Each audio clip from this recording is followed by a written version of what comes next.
Chapter start कर रहा हूँ आज से। इससे पहले बच्चों मेरे को बताओ फटाफट से, प्लांट ग्रोथ वाला पार्ट पढ़ लिया नहीं पढ़ लिया? क्या ऑक्सीजन और जिबरेलिन पढ़ लिया नहीं पढ़ लिया सब लोग? बिल्कुल तैयार है वरना आज मैं शाम वाली क्लास में डिस्कस कर रहा हूँ, ठीक है। रीमा 2 बार क्लास होगी, तो सुबह होती है शाम होती है, हमारे बात नहीं। 11 बजे से लेकर 1 बजे तक चलती है क्लास, और उसके बाद में 3:30 बजे स्टार्ट होगी, ठीक है। बीच में अपने घर पर जाकर जो भी पढ़ाई करनी कर लेना, बाकी बता दें ये चीज़ सब है, ठीक है। सेल स्टार्ट कर दिया है। अब सुनना बच्चों मेरी बात है, सुनना 11th क्लास के अंदर एक सेल जो है, एक सेल का पूरा सेल बायोलॉजी कराते हैं, ये आती है। इस सेल बायोलॉजी के अंदर 3 चैप्टर्स आते हैं। सबसे पहली बात हम करेंगे सेल का स्ट्रक्चर कैसा होता है, क्या बात करेंगे? सेल का स्ट्रक्चर। दूसरी बात हम करेंगे बच्चों सेल के अंदर जो केमिकल्स लगे होते हैं, यानी कि बायोमोलिक्यूल्स, क्या बात करेंगे? यानी कि सेल किन केमिकल से मिलकर के बनी होती है, सही है मेरी बात? तो थर्ड बात जो करेंगे सेल डिवाइड कैसे होती है, क्या होती है? ये सबके लिए अलग अलग सेपरेट चैप्टर, लेकिन पहला जो चैप्टर स्टार्ट करेंगे वो स्टार्ट करेंगे सेल स्ट्रक्चर। दूसरा क्या सेल स्ट्रक्चर, क्या स्टार्ट करेंगे? जरा सेल का स्ट्रक्चर। सुनना मेरी बात ध्यान से, सेल स्ट्रक्चर में बच्चों मेरी बात ध्यान सुनना। स्टार्टिंग से बात करेंगे, पहली चीज़ आती है बच्चों हिस्ट्री, क्या आती है? हिस्ट्री। कि सेल की सबसे पहले खोज कैसे हुई और सेल क्यों और कैसे इंपॉर्टेंट है हमारे लिए। अब मेरी बात हम सुनना, सबसे पहले एक बात, हमारे पास जो ऑर्गेनिज्म होते हैं वो लिविंग होता है, क्या होते हैं? हमारे आसपास में कुछ चीज़ें ऐसी भी हैं जो बच्चों कैसे जरूर नॉन लिविंग है, लेकिन नॉन लिविंग और लिविंग के अंदर जो फर्क है वो सिर्फ इस चीज़ का है बच्चों मेरी बात हम सुना। लिविंग के पास क्या जरा सेल, और नॉन लिविंग के पास जरा सेल नहीं है, सही है मेरी बात? तो सेल के मात्र होने से ही बच्चों कोई भी चीज़ बच्चों क्या बन जाती है? लिविंग। ये सेल बच्चों नॉन लिविंग है क्योंकि जरा बोलो उसके पास क्या नहीं है? सेल नहीं है, सही है मेरी बात है? मेरी फिंगर लिविंग है जरा बोलो क्योंकि उसके पास जरा बोलो सेल्स का ग्रुप है, सही है मेरी बात? नहीं आ रही बात समझ आ रही? तो एक लाइन लिखी हुई मेरी बात है सुनना, सेल जो है सिर्फ सेल एक भी आ जाए तो समझ जाओ बच्चों क्या है? लिविंग। तो एक लाइन लिख के बच्चों समझना, ये एनसीईआरटी का है, anything less than the cell, क्या बोला मैंने?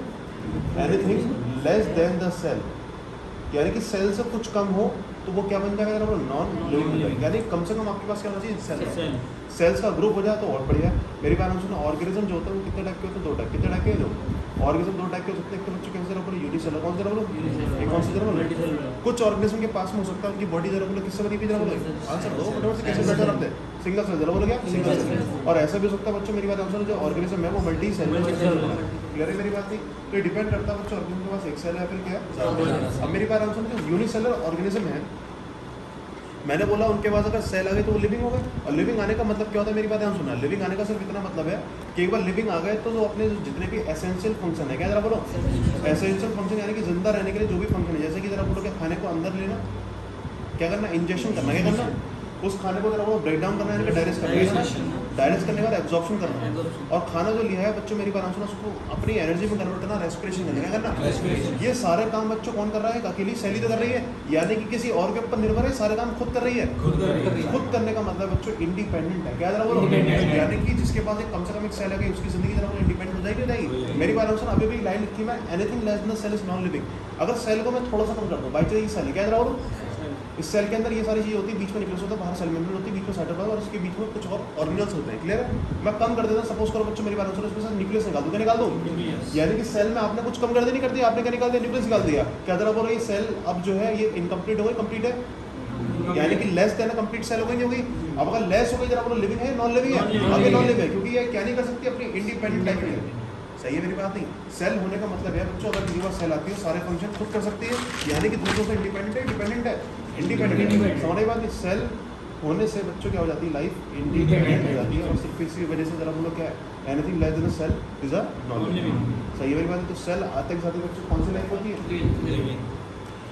इंडिपेंडेंट लाइफ का मतलब क्या? दोबारा एक बार देख लो बच्चों, किसी के पास अगर एक भी सेल आ गई जरा बोलो फटाफट से, क्या वो सारे कामों के लिए दूसरों के ऊपर डिपेंड है? खुद ही करेगा, यानी कि उसके पास में सारे सिस्टम है कि वो चाहे तो अपनी जीन के हिसाब से अपने आप जरा बोलो स्ट्रक्चर बनवा ले, जरा बोलो रेस्पिरेशन करने के लिए इसके बाद माइटोकॉन्ड्रिया होता है, क्या होता है? माइटोकॉन्ड्रिया होता है, सही है मेरी बात? पैकिंग वैकिंग करने के लिए गोल्जी एपेरेटस होता है, यानी कि और सारे कामों के लिए जरा बोलो फटाफट सारी चीज़ों की प्लांट की सेल तो अपना खाना बनाने के लिए क्या होगा? जरा बोलो क्लोरोप्लास्ट, यानी कि सारे काम धाम करने के लिए सिस्टम्स के अंदर मौजूद है, किसी और के ऊपर निर्भर है, यानी कि आपके पास लिविंग होने के लिए, लिविंग का मतलब क्या है बच्चों? अपने सारे काम का खुद करना, अपनी लाइफ कैसे जीना जरा बोलो खुद जीना। लिविंग का मतलब क्या है? थोड़ा सा और ढंग से देखते हैं, सुनना ध्यान से। लिविंग का मतलब है अपनी एक एज, क्या बोला मैंने? एक लाइफ स्पान को बिना किसी आउटसाइड की हेल्प से खुद ब खुद ऑपरेट करना, यही क्या बच्चों? लिविंग है, क्या जरा बोलो? लिविंग है, यानी बस कि पेन है, क्या जरा बोलो? पेन है, कि पेन एक बार बन गया जरा बोलो अपनी, लेकिन लाइफ को रेगुलेट कर सकता है क्या? नहीं। यानी कि अपने हिसाब से जरा बोलो फटाफट से कुछ भी चेंज कर सकता है क्या? नहीं। तो ये नॉन लिविंग है, क्योंकि जरा बोलो अपने आप को क्या नहीं कर सकता है, ऑपरेट नहीं कर सकता। लेकिन जो लिविंग होगा जरा बोलो अपनी लाइफ को जरा बोलो क्या करेगा, ऑपरेट करेगा, अपने सारे काम कर लेगा, नहीं कर लेगा, खाना लेना सब बाद उसको डाइजेस्ट करना, सही है, सारी चीज़ें किसमें करनी जरा बोलो लिविंग। आगे बात समझिए, ये बात होती है बच्चों किसकी तरफ, इंडिपेंडेंट लिविंग। क्या होती है? तो anything less than complete cell, complete anything less than cell is a incomplete living, ऐसे बोल सकते नहीं बोल सकते? एनसीईआरटी में बात करने को डरोगे नहीं?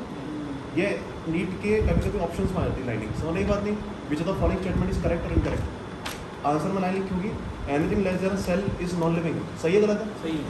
क्लियर है? आज हम बच्चों बात करेंगे जरा बोलो थोड़ी थोड़ी सी कि भाई लिविंग की जो बात है वो बात फिक्स हो चुकी है, जरा बोलो इसके बाद सेल जरा बोलो क्या होगा, लिविंग हो गई। अब लास्ट बात पे आते हैं, ऑर्गेनिज्म कितने टाइप के होते हैं, बोलो दो टाइप के, यूनिसेलर और यूनिसेलर में जरा बोलो सारे काम में चलेंगे, सिंगल सेल चलेंगे। मल्टी सेलुलर में बच्चों क्या हो जाएगा, डिवीजन ऑफ लेबर, क्या हो जाएगा, यानी कि कुछ सेल बच्चों कुछ काम कर रही है, सपोज करो आपने थोड़ी सी सेल को जिम्मेदारी दी रेस्पिरेशन करने की, क्या करने की जरा बोलो, कुछ सेल को जिम्मेदारी दी जरा बोलो क्या देने की, डायरेक्शन करने की, कुछ सेल को जिम्मेदारी दी एक्सक्रीशन करने की, सही है मेरी बात? यानी कि यहाँ पर क्या डिवीजन ऑफ लेबर है, यानी कि काम का बंटवारा हो गया, नहीं हो गया? यहाँ बेचारी एक ही सेल को तरफ सारा काम करना पड़ रहा नहीं पड़ रहा, एक्सक्रीशन भी से करना पड़ रहा है, रेस्पिरेशन भी से करना पड़ रहा है, इंजेक्शन भी से करना पड़ रहा है, क्लियर है? ये सारी बच्चों इसमें खुद हो रही है, इसमें क्या हो रहा है, डिवीजन ऑफ लेबर, बस ये फर्क होता है, क्लियर है? बात करते हैं सबसे पहली बार सेल को किसने डिस्कवर किया था, हिस्ट्री की बात करेंगे, इसकी बात करेंगे, सुनो ना। सबसे पहली बार बच्चों लिविंग सेल को जो देखा था, क्या बोला मैंने, सबसे पहली बार जो लिविंग सेल को देखा था वो एक साइंटिस्ट ने देखा था, उसका नाम है एंटोन वॉन लियोवेनॉव। क्या नाम है? Anton von लियोवेनॉव। स्पेलिंग पूरी लिख देता हूँ, एंटोन वॉन लियोवेनॉव। समझ बात नहीं, ये साइंटिस्ट का नाम है, क्लियर है? एक बात नहीं, इसने पहली बार बच्चों कौन सी सेल को देखा, लिविंग सेल को। अभी तक बच्चों ने सुना होगा बच्चों, रॉबर्ट हुक का नाम सुना होगा, सुना नाम नहीं होगा? इसने सेल को डिस्कवर जरूर किया था, लेकिन वो सेल लिविंग थी या नॉन लिविंग थी? उसमें लकड़ी के टुकड़े जरा बोलो, टेस्ट ट्यूब जो होती है उसके ऊपर जरा बोलो कभी भी लकड़ी का टुकड़ा फिट करते नहीं करते हैं, उसको बोलते हैं कॉर्क। क्या बोलते हैं? जो आपकी चिड़िया होती है उसके पीछे में जो हिस्सा होता है वो भी क्या होती है, कॉर्क होती है, हमारी बात नहीं। कॉर्क जो है लकड़ी की सॉफ्ट पार्ट है, हमारी बात नहीं। और उस लकड़ी के सॉफ्ट पार्ट में अगर जो सेल्स देखी जाए जरा बोलो लिविंग होगी डेड होगी, लकड़ी जो होती है बच्चों कैसी होती है, डेड हो जाती है। तो आपने जो सेल देखी जरा रॉबर्ट हुक ने कैसे देखी, लिविंग और नॉन लिविंग? रॉबर्ट हुक ने सेल देखी थी बच्चों कैसी थी, नॉन लिविंग। अगर कोई पूछता है बच्चों which of the scientists discovered the cell, तो जरा बोलो कौन आएगा, Robert Hooke. which of the following scientists first seen the living cell, जरा बोलो क्या आ जाएगा, एंटोन वॉन। तो एंटोन वॉन लियोवेनॉव ने सबसे पहले लिविंग सेल को देखा, इसको देखा, और इसने किसको देखा जरा बोलो, नॉन लिविंग। रॉबर्ट हुक का नाम हमारी एनसीईआरटी में नहीं है, ये मैंने एडिशन बता दिया, क्लियर है? क्योंकि छोटी क्लास में पढ़ के आया हूँ, क्लियर है मेरी बात में? एंटोन वॉन लियोवेनॉव जरा बोलो कौन सी सेल देखी जरा बोलो, लिविंग, सही है मेरी बात? ध्यान सुनो, एक बार लिविंग सेल देखी, लिविंग सेल में सबसे इंपॉर्टेंट स्ट्रक्चर जो होता है वो कौन सा होता है, बीच का न्यूक्लियस होता है, क्या होता है? तो एक साइंटिस्ट जिसने सबसे पहले बार न्यूक्लियस देखा उसका नाम याद करना जरूरी है, रॉबर्ट ब्राउन। क्या जरा बोलो, मॉलिक्यूलर बेसिस ऑफ इनहेरिटेंस पढ़ा होगा तो उसके अंदर हमने बात करती थी, रॉबर्ट ब्राउन ने सबसे पहली बार क्या देखा था, न्यूक्लियस देखा था। और रॉबर्ट ब्राउन के बाद में न्यूक्लिक एसिड डिस्कवर किसने किया था, मिक्सचर ने कर दिया था, यानी बात है। तो सारी बातें बात की है, जरा बोलो दो साइंटिस्ट याद करेंगे फिलहाल। लिविंग सेल किसने डिस्कवर किया, एंटोन वॉन लियोवेनॉव। और न्यूक्लियस किसने डिस्कवर कर दिया, रॉबर्ट ब्राउन। फटाफट से एनसीईआरटी पढ़ो, यहाँ तक कैंसर पढ़ेंगे, उसके मैग्नीफिकेशन इसलिए पढ़ेंगे, यानी कि इसको बड़ा करने की जरूरत है। और इसके लिए बच्चों डिस्कवर हो चुका था माइक्रोस्कोप, क्या डिस्कवर हो चुका है? लेकिन बच्चों माइक्रोस्कोप जो नॉर्मल था पहले वाला, उसके बस की नहीं था अंदर के सेल के स्ट्रक्चर देखना। तो माइक्रोस्कोप कौन सा डिस्कवर हुआ, इलेक्ट्रॉन। कौन सा डिस्कवर हुआ? तो इलेक्ट्रॉन माइक्रोस्कोप की वजह से ही बच्चों क्या हुआ, जरा बोलो सेल के अंदर की जरा बोलो मैग्नीफिकेशन पॉसिबल हो पाई, और जरा बोलो क्या देख पाए इसके अंदर के स्ट्रक्चर, क्लियर है मेरी बात नहीं? तो याद रखना सेल के अंदर की जानकारी कम नहीं, जरा बोलो after the discovery of the electron microscope, clear है मेरी बात नहीं? अब बात करते हैं सेल की थ्योरी, क्या है जरा बोलो, ये बहुत इंपॉर्टेंट पार्ट है बच्चों नीट के क्वेश्चन के लिए। नीट के क्वेश्चन में बच्चों इसके ऊपर फोकस थोड़ा ज़्यादा रहता है। एक टॉपिक आ रहा है बच्चों सेल की थ्योरी, क्या आ रही है, सेल के बारे में जानकारी देना, वो जो स्टार्ट करा जरा बोलो वो किसमें देना स्टार्ट करा, सेल की थ्योरी में। सेल की थ्योरी के अंदर बच्चों मेरी बात है, जितने साइंटिस्टों ने जानकारी दी, कितने साइंटिस्ट ने जरा बोलो, दो, सही है मेरी बात नहीं? एक साइंटिस्ट जरा बोलो श्लेडन, क्या नाम है, श्लेडन, क्या नाम है, और एक का नाम है श्वान, क्या नाम है। याद तुम्हें ये करना है बच्चों, मेरी बात नाम सुनना, ये जो साइंटिस्ट है ये है बॉटनिस्ट, क्या जरा बोलो, यानी कि प्लांट की स्टडी करने वाला। श्वान जो है बच्चों को क्या, जूलॉजिस्ट, क्या जरा बोलो, यानी कि एनिमल की स्टडी करने वाला, सही है मेरी बात नहीं? क्लियर होगी बात नहीं? श्लेडन एंड श्वान, नहीं याद हो रहा, कंफ्यूजन आती है बच्चे क्या करते हैं, श्लेडन में लिख देते हैं जरा बोलो क्या, जूलॉजिस्ट, और श्वान में क्या लिख देते हैं, बॉटनिस्ट। इसकी कंफ्यूजन दूर करने के लिए मेरी बात समझना, श्वान जो वर्ड है, श्वान किसको बोलते हैं, डॉग को बोलते हैं, किसको बोलते हैं, और डॉग कौन है, एनिमल, एनिमल की स्टडी जूलॉजी, बस ऐसे याद कर लो। श्वान पढ़ा नहीं पढ़ा, पर्यावरण वगैरह पे देखा होगा श्वान वर्ड, तो श्वान जो है जरा बोलो क्या पड़ा, बस जूलॉजिस्ट और ये कौन है आप लोग बॉटनिस्ट। 1838 के अंदर किसके अंदर आप लोग 1838 के अंदर सबसे पहले श्लेटर ने एक बात कही, बच्चों मेरी बात ध्यान सुनना, क्योंकि बॉटनिस्ट है तो स्टडी किस पे चल रही है प्लांट। प्लांट के अंदर बोला है, मेरी बात ध्यान सुनना, कि जो प्लांट है वो प्लांट जो बना है वो सेल से बना है। किससे बना है? और सेल्स यानी सेल्स के बच्चों के ग्रुप से बना है। किससे बना है? सेल के ग्रुप, यानी ग्रुप ऑफ सेल को बच्चे इकट्ठा करते हैं, जरा बोलो उससे क्या बना हमारा प्लांट बना। यानी बात समझो, ये बात कौन कहेगा यार बोलो श्लेटर कौन कहेगा? All plants are composed of different kind of cells. क्या जरा बोलो ये प्लांट है, जरा बोलो किससे बना हुआ है? जरा बोलो सेल से। सही है मेरी बात। सेकंड साइंटिस्ट कौन है? जरा बोलो श्वान। क्या श्वान ने 1 साल बाद 1839 क्या बोला मैंने? एक बात कही बच्चों, किसको देख के? एनिमल्स को देख के, कि जो आपके एनिमल है, क्या जरा बोलो एनिमल है, एनिमल की जो सेल है, क्या जरा बोलो सेल है, उसके ऊपर एक कवरिंग होती है। क्या होती है? जरा बोलो। यानी कि पहली बार इन्होंने सेल मेम्ब्रेन का जिक्र करा कि जो एनिमल की सेल है वो जरा बोलो एक कवरिंग से बंद है, जिसको उन्होंने बोल दिया सेल मेम्ब्रेन। क्या बोल दिया? सेल के ऊपर एक मेम्ब्रेन है, क्या बोलते हैं इसको? लिविंग मेम्ब्रेन या फिर सेल मेम्ब्रेन। नहीं यारी बात समझे? क्लियर होगी बात? ये किस की बात है? श्लेटर और श्वान। श्लेटर ने बताया प्लांट जरा बोलो किससे मतलब सेल से बने हैं। श्वान ने बताया बच्चों एनिमल भी सेल से बने होते हैं, लेकिन सेल के ऊपर एक लेयर होती है, इसको क्या बोलते हैं? प्लाज्मा मेम्ब्रेन या फिर सेल मेम्ब्रेन। हो गई बात खत्म? यानी क्लियर है मेरी बात? नहीं, श्वान ने एक काम और किया, क्योंकि जूलॉजिस्ट है तो उन्होंने एनिमल की सेल तो स्टडी करी, लेकिन साथ साथ बच्चों क्योंकि साइंस का तो है ही, तो इसने बच्चों किसकी स्टडी और कर ली? प्लांट। किसकी स्टडी कर ली? प्लांट। तो प्लांट में से देखा प्लांट और एनिमल में एक फर्क है। प्लांट की सेल के ऊपर बच्चों मेम्ब्रेन तो है, सेल मेम्ब्रेन, लेकिन मेम्ब्रेन के ऊपर ही बच्चों क्या है? एक और मेम्ब्रेन है। क्या था बोलो? यानी कि प्लांट की सेल वॉल में, प्लांट की सेल में एक चीज़ और एक्स्ट्रा बच्चों क्या है? Cell wall. यानी कि cell wall is the distinctive feature, यानी कि डिफरेंस करने वाला फीचर किसमें? जरा प्लांट में और एनिमल में। मेरी बात समझ रही? तो ये बात भी बच्चों किसने कही? जरा श्वान ने कही। आज बच्चों सारी बातों को देखते हैं। सेल थ्योरी में क्या क्या बात हुई? सेल थ्योरी में कितने साइंटिस्ट रहा? वो तो 2। 1838, 1839 श्लेडन, श्वान, जूलॉजिस्ट, बॉटनिस्ट। प्लांट की स्टडी करी, प्लांट जरा बोला ग्रुप ऑफ सेल है, और जूलॉजिस्ट की बात करें जरा बोलो उसने क्या बताया? प्लांट के ऊपर सेल है, सेल मेम्ब्रेन है, और एक्स्ट्रा वो बताइए प्लांट और एनिमल के अंदर जो फर्क है वो सिर्फ किस चीज़ का है? सेल वॉल का। प्लांट के ऊपर सेल वॉल क्या है? प्रेजेंट है, इसके अंदर क्या एब्सेंट है? हारी खाना होगा सर। नहीं क्लियर है? अब मेरी बात आप सुनो। सेकंड बात, इसके बाद में बच्चों मेरी बात सुनिए, सारी बातें इनकी करने के बाद में इन्होंने मिलजुल के अपनी एक बच्चों क्या तैयार कर दी? Cell theory. क्या तैयार कर दी? सेल के बारे में जानकारी दोनों ने मिलकर दे दी कि ईच एंड एवरी ऑर्गेनिज्म, क्या बोला हमने? जो भी लिविंग ऑर्गेनिज्म है बच्चों मेरी बात आप सुनो, वो सेल से बने हुए। किससे बने? Each organism is made up of cells and the product of cells. क्या बोलो? प्रोडक्ट का सेल का मतलब है सेल के अंदर प्रोडक्ट क्या है? उसकी सेल मेम्ब्रेन हो गई, अंदर का न्यूक्लियस हो गया, यानी कि जो बॉडी बनी हुई है हमारी न्यूक्लियस से भरी हुई है कि नहीं है? और जब सेल है तो अंदर न्यूक्लियस भी भरा हुआ है, और सेल है तो ऊपर की तरफ बोलो क्या भरी पड़ी? Plasma membrane. क्या जरा बोलो? आपने खाल को निकालोगे जरा बोलो उसके अंदर सेल मिलेगी, तो यानी कि क्या मिलेगी? प्लाज्मा मेम्ब्रेन का ग्रुप भी तो मिलेगा, नहीं मिलेगा? तो यानी कि आपकी बॉडी किससे बनी? सेल और ग्रुप है। क्या आपकी बात समझ आई? क्लियर है बच्चों? अब बच्चों मेरे पास तो सेल थ्योरी बच्चों किसने दी? जरा बोलो साइंटिस्ट का नाम बताओ जल्दी बोलो फटाफट। श्लेटर एंड श्वान। श्वान was the zoologist and it was the botanist. हमारी बात नहीं, बात हो गई नहीं होगी? क्लियर है? 1830 1839 इनकी बात में बच्चों कमी थी। बच्चों ध्यान सुनना, इन्होंने सेल की जानकारी तो दी थी, लेकिन ये नहीं बताया अपनी सेल थ्योरी के अंदर कि भैया नया सेल कैसे बनता है। क्या नहीं बताया? How does the new cell arises? क्या बोला? इनको ये नहीं पता चला कि सेल जो है वो नई कैसे आती है, न्यू सेल कैसे बनती है, ये बताया क्या उन्होंने? नहीं बताया। तो इसको बताने के लिए बच्चों सेल थ्योरी की जो कमी थी, एक साइंटिस्ट हो रहा है बाद में, ये बहुत इंपॉर्टेंट क्वेश्चन नीट का मेरे पास रुडोल्फ विर्चो। क्या नाम है? रुडोल्फ विर्चो साइंटिस्ट है। कौन सा है जरा बोलो? रुडोल्फ विर्चो ने बच्चों मेरी बात थोड़ा सा टाइम बाद, सही है मेरी बात नहीं, 15 साल बाद बच्चों मेरी बात ने क्या चीज़ बताई उन्होंने? जल्दी बोलो। रुडोल्फ विर्चो ने कि भैया जो नई सेल से, क्या जरा बोलो? नए सेल ऐसा नहीं है कि भाई नए विदेश से बन के आ देंगे, कुछ भी बना लो आप मिल मिला के, सेल में इकट्ठा कर दो। नहीं, नए सेल आएंगे किससे? पुराने सेल से, प्री एग्जिस्टिंग सेल्स नहीं बनेंगे। ये बात मैं तुम्हें वैसे ही बहुत बता सकता हूँ कि नए सेल बनते किससे? जरा बोलो प्री एग्जिस्टिंग। यानी कि सेल को बच्चों मेरी बात सुनिए, आपको पेन बनाना, क्या बनाना? ये पेन बनाने के लिए बच्चों सिंपल सा तरीका क्या है? पेन को पहले देख लो किस चीज़ से बना? प्लास्टिक से बना, प्लास्टिक से बना, इंक से बना, रिफिल से बना। तो आप क्या इकट्ठा करोगे? प्लास्टिक इकट्ठी करोगे, रिफिल इकट्ठी करोगे, बना दोगे, नहीं बना दोगे? लेकिन सेल के अंदर मामला ऐसा है क्या कि आप जरा प्लाज्मा मेम्ब्रेन इकट्ठा कर दो, न्यूक्लियस इकट्ठा करो, सेल बन सकती है? नहीं। यानी कि आप सेल को एग्रीगेशन मेथड से नहीं बना सकते। क्या नहीं कर सकते? एग्रीगेशन मतलब इकट्ठा करके, क्या करके? जरा बोलो किसी और मेथड। ये बुक को बना सकते, बना सकते? आपने पेपर इकट्ठा कर दिया, जरा एग्रीगेशन कर लिया, क्या बन गया? बुक नहीं बन गई, लेकिन जरा सेल बन सकती है कैसे? क्यों नहीं बन सकती? जरा बोलो बराबर से, क्योंकि सेल जो बनती है किससे बनती है? प्री एग्जिस्टिंग सेल से ही बनती है। सही है मेरी बात नहीं? ये होती है बच्चों कंप्लीट सेल थ्योरी। क्या होती है?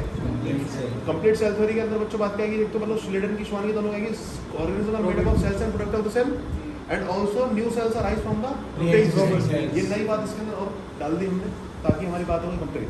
लेकिन बच्चों ये साइंटिस्ट था रुडोल्फ विर्चोवन, ये है बच्चों ग्रीक का, ग्रीक लैंग्वेज वाला। कौन सा जरा बोलो? ग्रीक। ये जो लाइन है न्यू सेल्स, क्या बोला मैंने? Arise from the pre existing cell. ये बात इसने अपनी लैंग्वेज में कही। किस लैंग्वेज में जरा बोलो? ग्रीक में। और ये बहुत इंपॉर्टेंट है, ओमनिस सेलुला ई सेलुला। ओमनिस का मतलब है न्यू, क्या है जरा बोलो? ई का मतलब है पुराना, क्या है जरा बोलो? New cell arise from the pre clear है बच्चों? कर लो फटाफट से, ये पूरा खत्म हो गया। सेल जो है वो दो टाइप की सेल है। कितने टाइप की सेल है बच्चों? दो टाइप का मतलब है बच्चों कि सेल के अंदर एक सेल होती है प्रोकैरियोटिक। कौन सी होती है? और एक कौन सी होती है? यूकैरियोटिक। ये बातें मैं बच्चों बहुत बेसिकली पहले ही बता देना करता हूँ, तो सुनना मेरी बात ध्यान से। जो भी सेल है बच्चों मेरी बात ध्यान सुनना, चाहे वो प्लांट की सेल हो चाहे एनिमल की सेल हो, कम से कम उसके पास सेल मेम्ब्रेन तो होगी सही। यूकैरियोट हो तो उसके बाद भी सेल मेम्ब्रेन तो होगी। यानी कि सबसे पहले बच्चों आउटर बाउंड्री बच्चों किसकी बनी हुई है जरा बोलो? उसके अंदर बच्चों डेंस सेमी फ्लूइड, क्या बोलते हैं जरा बोलो? सेमी सॉलिड, यानी कि मैट्रिक्स होता है। क्या होता है जरा बोलो? उसको हम साइटोप्लाज्म बोलते हैं। क्या बोलते हैं? कि दोनों के अंदर होगा नहीं होगा? हाँ भाई मेरी बात ध्यान सुनो। उसके बीच में होगा बच्चों न्यूक्लियस। क्या होगा? न्यूक्लियस का जो मटेरियल होता है बच्चों मेरी बात ध्यान सुनो, यहाँ पर जो होता है वो किसी भी बाउंड्री के अंदर बंद है या नहीं है, यानी कि नॉन पैक्ड है। क्या जरा मामला? नहीं यारी बात समझ। और यहाँ पर जो मटेरियल है बच्चों क्या है जरा बोलो? पैक्ड है, थैली के अंदर पैक्ड है। इसलिए बच्चों नाम क्या पड़ा? You, modern carrion. कैरियन का मतलब बच्चों होता है न्यूक्लियस। सही है मेरी बात? प्रो का मतलब प्रिमिटिव, कैरियन का मतलब न्यूक्लियस, पुराने जमाने का न्यूक्लियस। इसके पास कैसे नए जमाने का, क्योंकि पैकिंग बढ़िया। क्या बढ़िया? पैकिंग बढ़िया। दूसरी बात बच्चों, दो टाइप की सेल देख ली। एक बात ध्यान सुनना, क्या जरा बोलो? प्रोकैरियोट के अंदर जरा बोलो फटाफट से, क्या न्यूक्लियर एनवेलप है क्या? साथ ही साथ बच्चों मेरी बात सुनो, यूकैरियोट का डायग्राम अगर बड़ा करके देखें, यही देख लो इस वाले डायग्राम में, तो सबसे पहले बाहर की तरफ क्या? Cell membrane. क्या जरा बोलो? सेल मेम्ब्रेन के बाद में अंदर की तरफ क्या है? साइटोप्लाज्म। बिल्कुल बीच में बच्चों पैकिंग हुई है अच्छी से डबल मेम्ब्रेन की, और अंदर क्या है? न्यूक्लियस है। क्या जरा बोलो? साथ ही साथ बच्चों अगर यूकैरियोट की सेल है तो न्यूक्लियस तो मिलेगा, लेकिन साथ में बच्चों मेम्ब्रेन के बाउंड कुछ स्ट्रक्चर्स मिलेंगे, जैसे कि देखो ये समझ रही बात नहीं, ये सारे स्ट्रक्चर जो होते हैं एंडोप्लाज्मिक रेटिकुलम वगैरह। क्या जरा बोलेंगे? इस तरीके से स्ट्रक्चर आ सकते हैं। हमारी बात नहीं, ये क्या है जरा बोलो? Endoplasmic reticulum. ये ऐसा जाल है जरा बोलो जो बाहर तक कनेक्ट होता है। कहाँ तक कनेक्ट होता है? बाहर तक। साथ में बच्चों कुछ टाइप के स्ट्रक्चर ऐसे भी आ सकते हैं, कुछ टाइप के स्ट्रक्चर ऐसे भी आ सकते हैं। समझ रही बात नहीं? कुछ टाइप के स्ट्रक्चर बच्चों जो आएंगे आपके पास में वो इस तरीके के भी आ सकते हैं। सही है मेरी बात नहीं? इनको बोलते हैं मेम्ब्रेन के बंद हुए हुए स्ट्रक्चर्स। क्या बोलते हैं? Membrane bound structures. क्या बोलते हैं? यानी कि मेम्ब्रेन के अंदर बंद स्ट्रक्चर, मेम्ब्रेन बाउंड स्ट्रक्चर्स। और इन मेम्ब्रेन बाउंड स्ट्रक्चर का जो नाम होता है असल में, उनको बोलते हैं ऑर्गेनल्स। क्या बोलते हैं? सेल के अंदर के जो जितने भी स्ट्रक्चर है क्या बोल देंगे? ऑर्गेनल्स। क्या बोल देंगे? जैसे हमारी बॉडी होती है, बॉडी के अंदर ऑर्गन्स होते नहीं होते, ऐसे सेल के अंदर क्या बोल देंगे हम लोग? ऑर्गेनल्स है। मेरी बात समझ में? तो ध्यान से सुनना बच्चों, प्रोकैरियोट के अंदर सेल ऑर्गेनल्स भी बच्चों क्या होते हैं? बहुत मजे की बात है बच्चों में, ना तो न्यूक्लियर एनवेलप होगी और ना क्या होगा जरा बोलो? Cell organelles. कोई पूछेगा बच्चों endoplasmic reticulum is present in prokaryote और नॉट? नो। सही है मेरी बात नहीं? कोई पूछेगा बच्चों जरा बोलो फटाफट से, क्या आपके पास में ये आपका माइटोकॉन्ड्रिया होता है कि नहीं? क्या आपके गोल्गी एपेरेटस होता है कि नहीं? सही है मेरी बात नहीं? क्लियर है? लेकिन इसके बाद बच्चों सारे के सारे सेल ऑर्गेनल्स होते हैं। यस। कोई पूछेगा ज़्यादा ही बहस में, कोई प्रोकैरियोट के पास में कोई ऐसा सेल ऑर्गेनल है जो प्रेजेंट हो? यस, एक है, राइबोसोम है। क्या है जरा बोलो? लेकिन राइबोसोम के ऊपर मेम्ब्रेन होती है कि नहीं होती? मेम्ब्रेन राइबोसोम एक बूंद की तरह है। किसकी तरह जरा बोलो? बूंद की तरह, यानी कि फ्लूइड ही फ्लूइड है। कोई ऊपर की तरफ मेम्ब्रेन बंद है या नहीं? और इनमें राइबोसोम कितनी यूनिट होती है? 2 होती है। क्लियर है मेरी बात नहीं? बाई चांस ये आपका पेन है, इसके पेन के ऊपर वैसे लेमिनेशन कर दो। क्या कर दो? तो किस बंद है? पन्नी लेमिनेशन ना दो बच्चों। क्या जरा नॉन मेम्ब्रेन बाउंड होगी। तो राइबोसोम ऐसा स्ट्रक्चर है जिसमें सब मटेरियल जरा बोलो मेम्ब्रेन है के ऊपर नहीं। तो राइबोसोम बच्चों किसके अंदर प्रेजेंट हो सकता है? प्रोकैरियोट प्रेजेंट होता है, और यूकैरियोट में तो होता ही है। नहीं यारी बात समझ? एक बार फटाफट से अपनी कॉपी में डायग्राम बना के देखो। एक बार मेम्ब्रेन बाउंड सेल ऑर्गेनल्स एक बार देख लो बना के, हाथ सेट हो जाएगा। एक होगा सेल, ये सेल है बच्चों आपके पास में। जरा बोलो बाहर की तरफ क्या मिल रहा है? जरा बोलो यहाँ पे सेल की मेम्ब्रेन क्या मिल रही है? सेल की मेम्ब्रेन। सेल की मेम्ब्रेन मिलेगी बच्चों। अगर ये प्लांट है तो प्लांट के ऊपर एक मेम्ब्रेन और मिल जाएगी। यार बोलो क्या मिल जाएगी? सेल की वॉल मिल जाएगी। क्लियर है? अंदर की तरफ बच्चों सेमी सॉलिड मैट्रिक्स होगा, उसको बोलेंगे साइटोप्लाज्म। उसके अंदर बाई चांस अगर ये प्रोकैरियोटिक सेल है तो मेम्ब्रेन के ऊपर जरा बोलो पैकिंग नहीं मिलेगी, मतलब न्यूक्लियस के ऊपर पैकिंग नहीं मिलेगी। और अगर यूकैरियोट बच्चों पैकिंग मिलेगी वो भी कितनी? डबल। कैसी मिलेगी? डबल। ये मैंने आपका न्यूक्लियस बना दिया। बचे हुए मैट्रिक्स के अंदर बच्चों कहेंगे मेम्ब्रेन बाउंड सेल स्ट्रक्चर, ये हो गई आपकी यूकैरियोट। क्या हो गई? यूकैरियोट में बच्चों न्यूक्लियस के ऊपर मेम्ब्रेन भी आ गई, और साथ साथ बच्चों क्या है वो मेम्ब्रेन बाउंड स्ट्रक्चर है। मेम्ब्रेन बाउंड स्ट्रक्चर बच्चों पहला एक बात करेंगे, इसका नाम है बच्चों एंडोप्लाज्मिक रेटिकुलम। क्या है बोलो? एंडोप्लाज्मिक रेटिकुलम कुछ इस तरीके के होते हैं बच्चों, मेरी बात सुनो, कहाँ से जुड़े हुए हैं? आपके न्यूक्लियर एनवेलप के बाहर वाली मेम्ब्रेन से जुड़े हुए, नहीं जुड़े हुए? तो कुछ ऐसा स्ट्रक्चर है बच्चों, किससे जुड़ा होता है जरा बोलो? न्यूक्लियर मेम्ब्रेन की बाहर वाली मेम्ब्रेन से बन जाता है। क्लियर है मेरी बात? यानी कि इसका मतलब क्या है कि न्यूक्लियस के अंदर का लेने देना कुछ है ही नहीं, यानी कि यहाँ का माल को सरक सकता नहीं सरक सकता है। यानी कि इसके अंदर क्या है, न्यूक्लियस के अंदर की चीज़ों को बाहर भेज सकते हैं और बाहर की चीज़ों को अंदर भेज सकते हैं, यानी कि चैनल बनना है, एक नेटवर्क बनना है। क्लियर है मेरी बात? इसको बोलते हैं एंडोप्लाज्मिक रेटिकुलम। एंडोप्लाज्मिक रेटिकुलम, इसका मतलब क्या है मेरे नाम का? तभी सुनना है। रेटिकुलम का नाम मतलब होता है जाल। क्या होता है? नेटवर्क। क्या होता है जरा? ये जाल दिख रहा है, दिख रहा? अभी जाल जो है किसके अंदर है? सेल के अंदर है या बाहर है?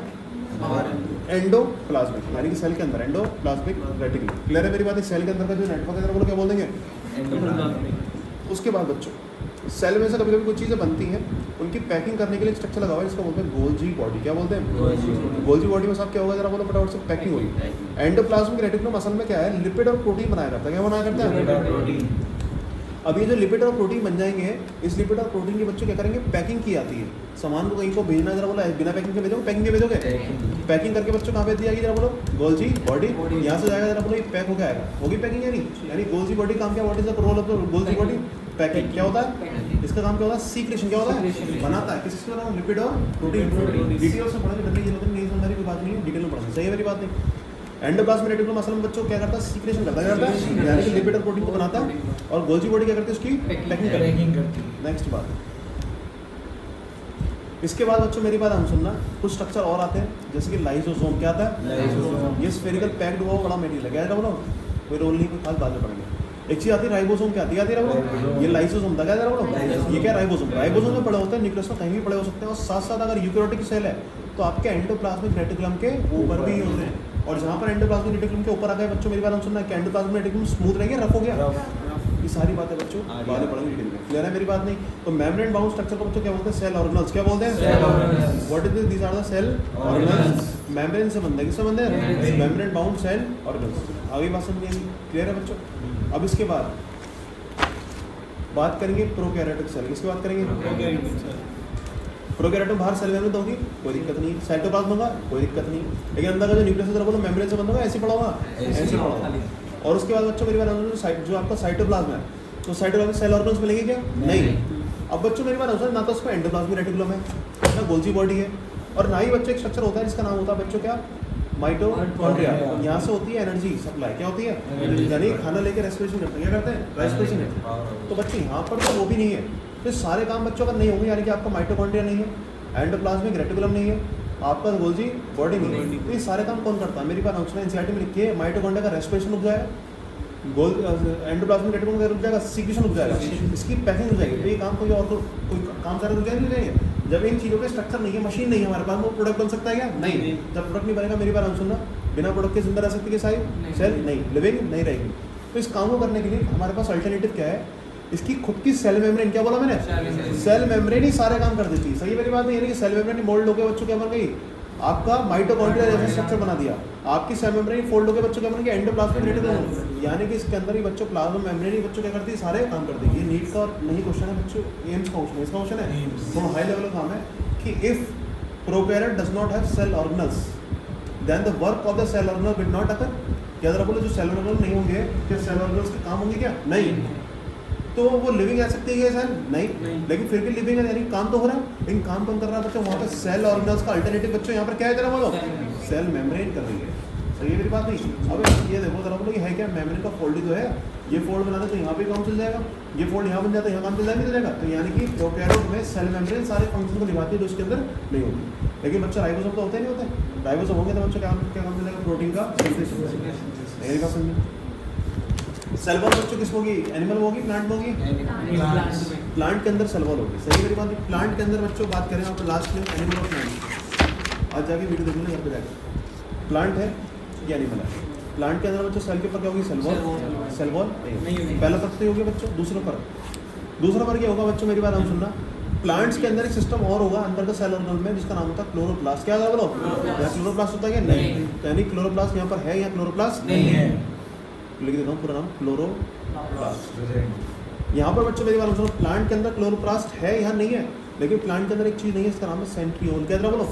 न्यूक्लियस के अंदर का एक स्ट्रक्चर होता है बच्चों, जो सेल डिवीजन मदद करता है आपके क्रोमोसोम्स को अलग करने के लिए, इसका नाम होता है सेंट्रियोल। क्या होता है? अगले चैप्टर में पढ़ेंगे हम सेल डिवीजन में, क्लियर है? और यहाँ पर सेंट्रियोल क्या होता है बच्चों? प्रोटीन।